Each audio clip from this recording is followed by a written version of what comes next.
Hello friends, എല്ലാവർക്കും നമസ്കാരം. നിങ്ങളേവരും കാത്തിരിക്കുന്ന രേവതിയുടെയും സച്ചുയുടെയും നാളത്തെ വിശേഷത്തിലേക്ക് എല്ലാ കൂട്ടുകാർക്കും സ്വാഗതം. എല്ലാവർക്കും നല്ലൊരു ദിവസവും നല്ലൊരു സായാഹ്നവും ഒക്കെ ആശംസിച്ച് നമുക്ക് നാളത്തെ വിശേഷത്തിലേക്ക് കടക്കാം. അപ്പൊ അതിനു മുമ്പായിട്ട് ആരെങ്കിലും നമ്മുടെ ഈ ചാനൽ ആദ്യമായിട്ട് കാണുന്നുണ്ടെങ്കിൽ എപ്പോഴും പറയുന്നത് പോലെ ഒന്ന് സബ്സ്ക്രൈബ് ചെയ്ത് വെച്ചോളൂ. അതിനോടൊപ്പം നമ്മുടെ വീഡിയോ ഇഷ്ടപ്പെടുന്നവർ ഒരു ലൈക്കും കൂടി ഇപ്പോൾ തന്നെ അടിച്ചിട്ട് വീഡിയോ കാണാൻ വേണ്ടി ശ്രമിക്കണേ. അപ്പൊ നമുക്ക് നേരെ വിശേഷത്തിലേക്ക് കടന്നാലോ. അപ്പൊ ഇന്നത്തെ വിശേഷത്തിന്റെ ലാസ്റ്റ് ഭാഗം എന്ന് പറയുന്നത് നമ്മുടെ വർഷയും ശ്രീകാന്തും തമ്മിലുള്ള ഒരു ചെറിയ സീനായിരുന്നു കേട്ടോ. അങ്ങനെ നമ്മുടെ വർഷം അടുത്ത് ടയേർഡായിട്ട് വന്നപ്പോ കാലൊക്കെ ഇങ്ങനെ തിരുമ്മി കൊടുത്തോണ്ടിരുന്നു. ചന്ദ്ര ഇത് കാണുന്നു. ചന്ദ്രയ്ക്കാണെങ്കിൽ കണ്ടിട്ട് അങ്ങോട്ട് ദഹിക്കുന്നില്ല.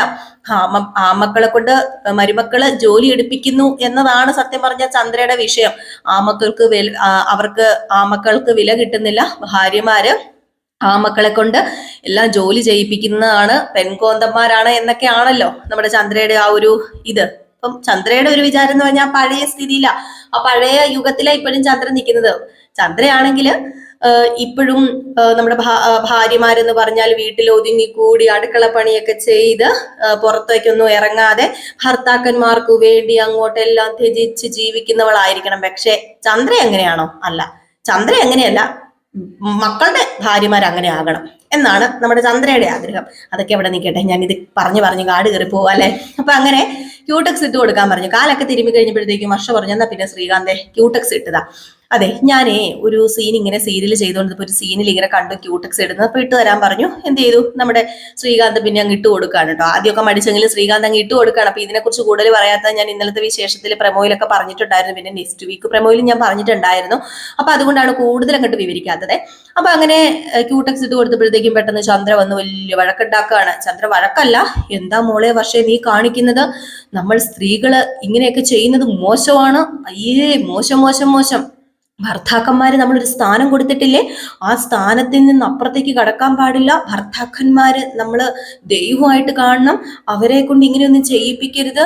അയ്യോ, ഇത് വലിയ മോശമാണ്. ആരെങ്കിലും കണ്ടാൽ എന്താ വിചാരിക്കുന്നത്? മോളെ, നീ നല്ല കുടുംബത്തിൽ പറഞ്ഞൊരു മോളല്ലേ എന്നൊക്കെ പറഞ്ഞപ്പോഴത്തേക്കും ഈ ആന്റി എന്തൊക്കെ ഈ വിളിച്ചു പറയുന്നത്? എന്റെ ഭർത്താവ് എന്റെ കാലിലേക്ക് ക്യൂടെക്സ് ഇട്ട് തന്നെന്നോ എന്റെ കാല് തിരുമ്മി തന്നെന്നോ പറഞ്ഞ എന്തെങ്കിലും പ്രശ്നമുണ്ടോ? എനിക്ക് തോന്നുന്നില്ലല്ലോ. ആന്റി ഏത് യുഗത്തിലാണ് ആന്റി ജീവിക്കുന്നത്? ആന്റി ഒന്ന് മനസ്സിലാക്കുക. കുടുംബജീവിതത്തിൽ ഭർത്താക്കന്മാർക്കും ഭാര്യമാർക്കൊക്കെ ഒരേ സ്ഥാനവും ഉള്ളത്. അവർക്ക് അങ്ങോട്ടും ഇങ്ങോട്ടും ഹെൽപ്പ് ചെയ്യാനുള്ള അവസരങ്ങൾ കൊടുക്കണം. എനിക്ക് എന്തെങ്കിലും ആവശ്യം വന്നാലോ അത് ശ്രീകാന്ത് ഹെൽപ്പ് ചെയ്യും, ശ്രീകാന്തിന് എന്തെങ്കിലും ആവശ്യം വന്നാൽ ഞാൻ ഹെൽപ്പ് ചെയ്യും. അല്ലാതെ ഒരാള് വലുത് ഒരാള് ചെറുത്, ഭർത്താവ് അത് ചെയ്യണം ഭാര്യ ഇത് ചെയ്യണം, അങ്ങനെ ഒരു വേർതിരിവും കുടുംബജീവിതത്തിൽ പാടില്ല. അതും പ്രത്യേകിച്ച് ഈ ജനറേഷൻ അതൊന്നും ഇഷ്ടപ്പെടില്ല. ആന്റി മനസ്സിലാക്കുക, ആന്റി അതൊന്നും മനസ്സിലാക്കുക. ആന്റിക്ക് ഇതിന്റെ ഫീല് കിട്ടാഞ്ഞിട്ടാ. ആന്റിയുടെ ഭർത്താവ്, അതായത് അങ്കിള് ആന്റിക്ക് ക്യൂടെക്സ് ഇട്ട് തന്നെ എങ്ങനെ ഇരിക്കും? ഒന്ന് ചിന്തിച്ചു നോക്കിയേ. അയ്യോ, എന്താ മോളെ വർഷം നീ പറയുന്നത്? എനിക്കൊന്നും ചിന്തിക്കാൻ കൂടി പറ്റുന്നില്ല. അതാണ് ആന്റിയുടെ യുഗത്തിലുള്ളവരുടെ പ്രശ്നം എന്ന് പറയുന്നത്. ഇപ്പോഴും അങ്ങ് കിടക്കുക നൂറ്റാണ്ടുകൾക്ക് പുറകെ. നമ്മൾ ലോകം ഓടുന്നതിനനുസരിച്ച് നമ്മളും പുറകെ ഓടണം, അല്ലെങ്കിൽ പാടുപെടും ആന്റി, പാടുപെടും. ആന്റി ഒരു കാര്യം ചെയ്യ, ഈ ക്യൂടെക്സ് പിടിച്ചേ. എന്താ ഈ ക്യൂടെക്സ് ഞാൻ നിന്റെ കാലിൽ ഇട്ട് തരണോ? അയ്യോ, ആന്റി ക്യൂടെക്സ് എന്റെ കാലിൽ ഇട്ട് തരണ്ട, പക്ഷെ ഈ ക്യൂടെക്സ് അങ്കിളിന്റെ കൈ കൊണ്ട് കൊടുക്കുക. അങ്കിളിന്റെ കൈ കൊണ്ട് കൊടുത്തിട്ട് അങ്കിളിനെ കൊണ്ടത് കാലയിലൊന്ന് ഇടിയിപ്പിച്ച് നോക്കുക. അപ്പൊ അറിയാം അതിന്റെ ഒരു സുഖം വേറെ തന്നെയാ. ഇന്നാ പിടിക്കുക എന്ന് പറഞ്ഞ് ക്യൂടെക്സും കൊടുത്തിട്ട് നമ്മുടെ വർഷം അങ്ങ് പോയപ്പോഴത്തേക്കും ശ്രീകാന്തിനോട് പറയാണ് കേട്ടോ ചന്ദ്ര, എന്താടാ മോനെ ശ്രീകാന്തെ ഇവള് ഇങ്ങനെയായി പോയത്? അയ്യേ, മോശമല്ലേ? അല്ല, വർഷ പറഞ്ഞതിൽ എന്താ തെറ്റിയിരിക്കുന്നത്? അതെ അമ്മേ, പണ്ടത്തെ കാലമൊക്കെ മാറി, ഇത് ന്യൂ ജനറേഷൻ ആണ്. അതിനോടനുസരിച്ച് നിങ്ങളാ ഇനി സഞ്ചരിക്കേണ്ടത്. വർഷ പറഞ്ഞതിൽ തെറ്റുണ്ടെന്നൊന്നും എനിക്ക് തോന്നുന്നില്ല. അത് വലിയ തെറ്റായിട്ട് അമ്മ കാണുകയും വേണ്ട എന്ന് പറഞ്ഞ് ശ്രീകാന്ത് എണീറ്റ് പോയപ്പോ അയ്യോ, ഇവിടെ എന്താ ഈശ്വര നടക്കുന്നത്? ഇവിടെ എന്തൊക്കെ ഞാൻ കാണേണ്ടിയിരിക്കുന്നു? എന്റെ ദൈവമേ, ഇനി എന്തൊക്കെ കണ്ടാലാന്നൊക്കെ പറഞ്ഞ് നേരെ രവീന്ദ്രന്റെ അടുത്തേക്ക് പോവൂ. അയ്യോ രവിയേട്ടാ, ഇവിടെ നടക്കുന്നത് കണ്ടിട്ട് സത്യം പറഞ്ഞാലേ എന്റെ തല പെരുത്ത് കയറുക. നിന്റെ തല എന്തിനാടി പെരുത്ത് കയറുന്നത്? ഇവിടെ എന്ത് നടന്നതാ നീ പറയുന്നത്? അയ്യോ, മര്യാദ എന്നത് ഇവിടെയുള്ള പെണ്ണുങ്ങൾക്ക് തൊട്ട് തീണ്ടിയിട്ടില്ല, പ്രത്യേകിച്ച് വർഷയ്ക്ക്. അവളെ ഇന്ന് ചെയ്ത പരിപാടി രവിയേട്ടന് കേൾക്കണോ? മരുമക്കളുടെ കുറ്റം പറയാനാണോടി നീ ഇപ്പൊ എന്റെ മുമ്പിൽ വന്നേക്കുന്നത്? ഇനിയിപ്പൊ നിങ്ങൾ അങ്ങനെ പറഞ്ഞോ? കുറ്റവും കുറവും കണ്ട ഞാൻ പറയുക തന്നെ ചെയ്യും. അതെ, അവള് ശ്രീകാന്തിനെ കൊണ്ട് കാല് തിരുമിക്കുന്നു, ക്യൂടെക്സ് ഇടിയിപ്പിക്കുന്നു. ഇതൊക്കെ ഏതെങ്കിലും വീട്ടിൽ നടക്കുവോ? എന്റെ ഈശ്വര, ഏതെങ്കിലും കാരണവന്മാരുള്ളിടത്ത് ഇതൊക്കെ സമ്മതിച്ചു കൊടുക്കുവോ? പോട്ടെ, അങ്ങനെ വല്ലോ ചെയ്യണമെങ്കിൽ ആ റൂമിൽ പോയിരുന്ന് ചെയ്താ പോരെ? എന്റെ പൊന്നു ചന്ദ്രൻ, നീ ഒന്ന് നിർത്ത്. നീ എന്തിനാ അവരുടെ പ്രൈവസി പോയി ഇടപെടുന്നത്? നീ എന്തിനാ അവരുടെ പുറകെ നടക്കുന്നത്? അവരുടെ വീടല്ലേ ഇത്? അവർക്ക് ഇഷ്ടമുള്ള സ്ഥലത്ത് ഇരിക്കും. അവര് ഭാര്യയും ഭർത്താവുമാണ്. ക്യൂടെക്സ് ഇടും, ചിലപ്പോ കിന്നാരം പറയും, അവർക്ക് സ്നേഹിക്കേണ്ട സമയത്ത് സ്നേഹിക്കും. അതിനൊരു ക്യൂടെക്സ് ഇട്ട് കൊടുത്തെന്ന് പറഞ്ഞുകൊണ്ടും കാല് തിരുമ്പി കൊടുത്തു എന്ന് പറഞ്ഞുകൊണ്ടും നീ ഇതുപോലെ വലിയ പ്രശ്നമൊന്നും ഉണ്ടാക്കേണ്ട യാതൊരു കാര്യവും ഇല്ല. ആഹാ, അപ്പൊ നിങ്ങളും അവരുടെ കൂട്ടത്തിലാണല്ലേ? ഞാനും മക്കളുടെ കൂട്ടത്തിൽ തന്നെയാ. എടി, അവര് സ്നേഹിച്ച് ജീവിക്കുന്നത് കാണുമ്പോൾ നമുക്കല്ലേടി സന്തോഷം? അവര് സ്നേഹിച്ച് അവര് സ്നേഹത്തോടു കൂടെ ജീവിക്കുന്നത് കാണാനല്ലേടി നമ്മൾ ആഗ്രഹിക്കുന്നത്? എന്തിനാ ചന്ദ്ര നീ ഇല്ലാത്ത കുറ്റവും കുറവും ഉണ്ടാക്കി ഇങ്ങനെ പറഞ്ഞുകൊണ്ട് നടക്കുന്നത്? നീ ഒരു കാര്യം ചെയ്യ, നിനക്കിതൊന്നും കേൾക്കാനും കാണാനും പറ്റത്തില്ലെങ്കിൽ നീ കണ്ണ് കെട്ടി നടക്ക്, ചെവി പൊത്തി നടക്ക്. അതാ നീ ചെയ്യേണ്ടത്. അല്ലാതെ ഓരോ കുറ്റവും കുറവും വന്ന് കണ്ടുപിടിച്ച് പറയുന്നതേ അതൊരു അമ്മായിയമ്മയ്ക്ക് ചേരുന്ന പരിപാടിയല്ല. ഒരു നല്ല അമ്മായിയമ്മയാക്കാൻ നോക്ക്. ഇത്രയും പ്രായമായില്ലേ നിനക്ക്? നീ അതൊന്നും ആലോചിച്ച് നോക്ക്. നീ പണ്ടത്തെ പോലെ ചെറുപ്പക്കാരിയൊന്നും അല്ല. നിനക്ക് ഇത്രയും പ്രായമായി. വീണ് കിടക്കുമ്പോ നോക്കാൻ നമ്മുടെ മക്കളെ കാണത്തുള്ളൂ. അല്ലാതെ മക്കളെ ഭരിച്ചുകൊണ്ട് നടന്നിട്ടേ ഈ കാലത്ത് ഒരു കാര്യവും ഇല്ല. അവരെ ഭരിക്കേണ്ട സമയത്ത് നമ്മൾ അവരെ ഭരിച്ചു. ഇനി അവരെ ഫ്രീ ആയിട്ട് വിട് ചന്ദ്രേ. അവരാണ് ഇനി നമ്മളെ ഭരിക്കേണ്ടത്. അത് നീ ഒന്ന് മനസ്സിലാക്ക്. ഇത്ര പ്രായമായില്ലേ? പിന്നെ എന്ത് പ്രായം? എനിക്ക് അത്രയ്ക്ക് പ്രായമൊന്നും ആയിട്ടില്ല. നിങ്ങൾക്കാ പ്രായമായത്. നിങ്ങളോട് തലയിലെ ആ സച്ചി രേവതിയും കൂടെ എന്താണ്ടൊക്കെ കുത്തിവെച്ചിരിക്കുക. നിങ്ങൾക്കല്ലെങ്കിലും അങ്ങോട്ടാണല്ലോ താല്പര്യം. ഇപ്പൊ സച്ചിയുടെ രേവതിയുടെ കാര്യം നീ എന്തിനാടി എടുത്തിടുന്നത്? എടുത്തിടുന്നത് എന്തിനാണ് പോലും? അയ്യോ, ശപഥം ചെയ്തിട്ടുണ്ടല്ലോ അവള്. ആ ശപഥം കേട്ടിട്ട് നിങ്ങൾ അങ്ങോട്ട് അലിഞ്ഞു പോയി കാണും. ഇപ്പൊ മുകളിൽ മുറി കെട്ടുന്ന ഓർത്തോണ്ടിരുന്നോ? ഇപ്പൊ കെട്ടും കെട്ടിയത് തന്നെ എന്നൊക്കെ പറഞ്ഞിട്ട് ചന്ദ്ര വീണ്ടും പൊറുപുറത്തോണ്ട് അങ്ങ് പോയിട്ടോ. ചന്ദ്രനെ പറഞ്ഞിട്ട് യാതൊരു കാര്യവും ഇല്ല. ഇനിയിപ്പൊ ചന്ദ്രയുടെ സ്വഭാവം ഇട്ട് മാറാൻ പോകുന്നില്ല. വട്ടിയുടെ വാല് ഒന്നും ഊരാത്തതുപോലെ നമ്മുടെ ചന്ദ്രയുടെ സ്വഭാവവും മാറാൻ പോകുന്നില്ല. ഈ സീനൊക്കെ കഴിഞ്ഞ് പിന്നെ കാണിക്കുന്ന സീൻ എന്ന് പറഞ്ഞാലേ നമ്മുടെ സച്ചി വരികയാണ് കേട്ടോ. അപ്പൊ സച്ചി വരുന്നത് കുറച്ച് പൈസയൊക്കെ ആയിട്ടാണ്. അപ്പൊ ഞാൻ ഇന്നലെ ഇതിനെക്കുറിച്ച് പറഞ്ഞിട്ടുണ്ടായിരുന്നു. അപ്പൊ ഒത്തിരി ഞാൻ നീട്ടിക്കുറുക്കി പറയുന്നില്ല. ഇന്നലത്തെ നമ്മുടെ നെക്സ്റ്റ് വീക്ക് പ്രൊമോയിൽ ഇട്ടിട്ടുണ്ടായിരുന്നു. അപ്പം സച്ചി വരികയാണ്. സച്ചി വന്ന ഉടനെ തന്നെ നമ്മുടെ രേവതിയ സച്ചിയേട്ട കയറി വാന്ന് പറയുന്നു. അപ്പൊ സച്ചി പെട്ടെന്ന് വാതിലടക്കി. അപ്പൊ വാതിലടച്ചപ്പോഴത്തേക്ക് എന്താ സച്ചിയേട്ട വാതിലടയ്ക്കുന്നത്? അതേ, ഒരു കാര്യമുണ്ട്, അതാ വാതിലടയ്ക്കുന്നത്. എന്ത് കാര്യം? ഇത് പിടിക്കുമെന്ന് പറഞ്ഞ് പൈസ കൊടുക്കാണ്. ഒരു 10, 2000, 3000 രൂപ വരും. ഇത് കൊടുത്തപ്പോഴത്തേക്ക് രേവതി വെച്ച് ഇതെന്തിനാ ഇപ്പൊ എന്റെ കയ്യിൽ തരുന്നത്? അത് പിന്നെ വേറൊന്നും അല്ല രേവതി, ഇന്ന് ഞാൻ അധ്വാനിച്ച പൈസയാണ്. ഇന്ന് 10-3000 രൂപയ്ക്ക് ഓട്ടം ഉണ്ടായിരുന്നോ? ഇന്ന് കുറച്ച് ഓടേണ്ടി വന്നു നിർത്താതെ. എന്നാലും കുഴപ്പമില്ല, കുറച്ച് ലോങ് ട്രിപ്പ് കിട്ടി. ആണോ? അപ്പൊ സച്ചേട്ടന് ഇന്ന് നിർത്താതെ ഓടിയോ? അപ്പൊ ഇന്ന് സച്ചേട്ടന് ഇരുന്നിട്ടില്ല. അപ്പം നല്ല ക്ഷീണം കാണും. ക്ഷീണം ഒന്നും സാരമില്ല രേവതി. ക്ഷീണമൊക്കെ അതൊക്കെ അവിടെ കിടക്കട്ടെ. നമ്മള് വിചാരിച്ച കാര്യം, നീ ശപഥം ചെയ്തത് അതെനിക്ക് എത്രയും പെട്ടെന്ന് നടത്തണം. അതുകൊണ്ട് നമുക്ക് ഇന്നു മുതൽ ഇങ്ങനെ കിട്ടുന്ന പൈസയൊക്കെ, എക്സ്ട്രാ ഓടി കിട്ടുന്ന പൈസയൊക്കെ ഞാൻ നിന്റെ കയ്യിൽ കൊണ്ടുതരും. നീ അത് സൂക്ഷിച്ചു വെക്കണം. എന്നിട്ട് നമുക്ക് പതിയെ ഇതിന്റെ മുകളിലൊരു റൂം പണിയണം. അച്ഛന്റെ ആഗ്രഹം അത് സാധിച്ചു കൊടുക്കണം. ഇനിയിപ്പം എൻ്റെ അച്ഛനല്ലേ, നമ്മുടെ അച്ഛന്റെ ആഗ്രഹം നമ്മളല്ലേ സാധിച്ചു കൊടുക്കേണ്ടത്. പ്രത്യേകിച്ച് നിന്റെ ശബ്ദം. നീ ശബ്ദം എടുത്തപ്പം ശ്രുതിയും എൻ്റെ അമ്മയൊക്കെ ഒരുപാട് കളിയാക്കിയില്ലേ? അപ്പം എനിക്കൊന്ന് കാണിച്ചു കൊടുക്കണം. എല്ലാവരുടെയും മുമ്പിൽ എനിക്ക് നിവർത്തി പിടിച്ച് നട്ടലുള്ളവരാണെന്ന് കാണിക്കണം. നിന്റെ ഭർത്താവിന് നട്ടലുണ്ടെന്ന് നീയും പറയുന്നത് എനിക്ക് കേൾക്കണം എന്ന് പറഞ്ഞപ്പോഴത്തേക്കും, അതിന് എൻ്റെ ഭർത്താവിന് നട്ടലുണ്ടെന്ന് എനിക്കറിയാലോ. സച്ചേട്ടനെ കൊണ്ട് എല്ലാം സാധിക്കും സച്ചേട്ടാ, അതെനിക്കറിയാം. എങ്കിലും നീ ഇതൊരു കാര്യം ചെയ്യ്, ഇത് നീ എടുത്ത് വെക്കേ എന്ന് പറയാ.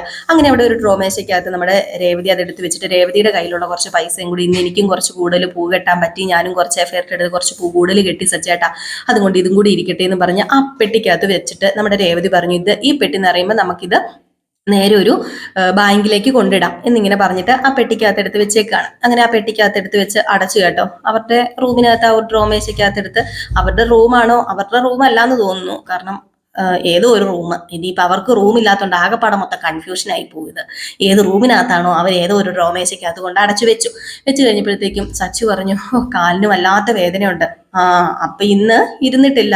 അപ്പൊ ശരിയാണല്ലേ, എന്നാ പിന്നെ ഇവിടെ ഇരിക്കുക. കാലിന് നല്ല ചൂട് പിടിച്ചു തരുമ്പോഴത്തേക്ക് ഈ കാലിന്റെ വേദനയൊക്കെ പമ്പ കിടക്കും. സച്ചേട്ടൻ ഇവിടെ വെയിറ്റ് ചെയ്യാൻ പറഞ്ഞു. അങ്ങനെ നമ്മുടെ രേവതി എന്ത് ചെയ്തു, ഒരു ചൂട് പിടിക്കാനായിട്ട് കുറച്ച് വെള്ളമൊക്കെ എടുക്കാൻ കിച്ചണിലേക്ക് പോവുക. അപ്പം ചന്ദ്ര ഇത് നോക്കുകയാണ്, ഇവിടെ എങ്ങോട്ടാ പോകുന്നതെന്ന് നോക്കുമ്പോഴത്തേക്കും കുറച്ച് വെള്ളമൊക്കെ ആയിട്ട് റൂമിലേക്ക് പോകുന്നു. അങ്ങനെ സച്ചിയുടെ അടുത്ത് ചെന്നു. കാലിൽ ഇങ്ങനെ ചൂട് പിടിച്ചുകൊണ്ടിരിക്കുകയാണ്. സച്ചിക്ക് നല്ലൊരു ആശ്വാസമുണ്ട്. അങ്ങനെ ചൂട് പിടിക്കുന്നു, ഇവര് സംസാരിച്ചുകൊണ്ടൊക്കെ ഇരിക്കുന്നു. ഇത് കണ്ടത് നമ്മുടെ ചന്ദ്ര, ആഹാ കൊള്ളാലോ, സച്ചി ഏതായാലും ഇവിടെ ഉള്ള മറ്റുള്ള ആണുങ്ങളെ പോലെയല്ല, ഇവര് ഏതായാലും നല്ല ടീം തന്നെയാ, ഇവൻ മാത്രമേ ഉള്ളൂ ഇങ്ങനെയൊക്കെ ചെയ്യിപ്പിക്കുന്നത്. വർഷയും ശ്രുതിയും കണക്കാം. രേവതി കണ്ടില്ലേ ഭർത്താവിന്റെ കാല് തിരുമ്മി കൊടുക്കുന്നെന്ന് പറഞ്ഞൊരു മതിപ്പ് നമ്മുടെ ചന്ദ്രയ്ക്ക് തോന്നുകയാണ്. അപ്പൊ ചന്ദ്രയ്ക്ക് ഇത് ശ്രീകാന്തിനെ വർഷേനെ ഒന്ന് വിളിച്ച് കാണിച്ചാൽ കൊള്ളാന്നുണ്ട്. ആഹാ എന്നാ പിന്നെ ഇതൊന്ന് കാണിച്ചു കൊടുത്തേക്കാം, ഇങ്ങനെ ആയിരിക്കണം ഭാര്യയും ഭർത്താവും എന്ന് പറഞ്ഞ് കാണിച്ചു കൊടുത്തേക്കാന്ന് പറഞ്ഞ് നേരെ നമ്മുടെ ശ്രീകാന്തിനെ വിളിച്ച് ശ്രീകാന്തേ ശ്രീകാന്തേ ശ്രീകാന്തേ എന്ന് പറഞ്ഞ് വിളിച്ചുകൊണ്ട് പോവാണ്. അപ്പൊ ശ്രീകാന്ത് ചോദിച്ചു, എന്താ അമ്മയെ കിടന്ന് തൊള്ള തുറക്കുന്നത്? അതെ വേറൊന്നുമല്ല, നീങ്ങ് വന്നേ, നിനക്ക് ഞാനൊരു കാര്യം കാണിച്ചു തരാന്ന്.